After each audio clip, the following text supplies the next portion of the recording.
what really changed my life and literally changed the direction that I felt like God was leading was, I remember it to the day, October 4th, 2014, I attended a concert in the Mississippi Coliseum with Mercy Me, Colton Dixon, Love and Outcome, and a few other people.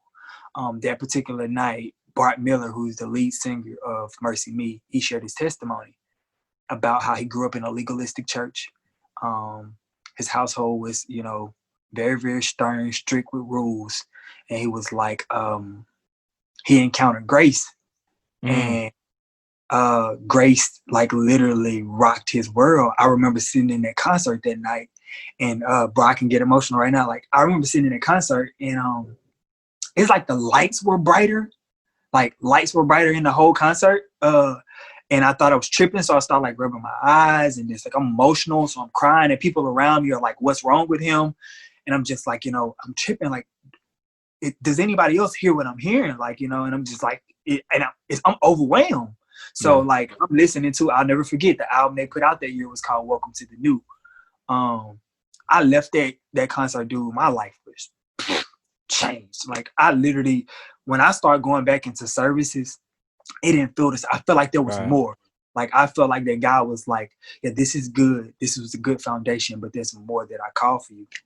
And man, ultimately was the hardest decision for me to trust the Holy Spirit in me to say, hey, move you and your family here. Didn't know a soul, didn't know nothing. Just, I was following a leading, and literally almost getting attacked for it.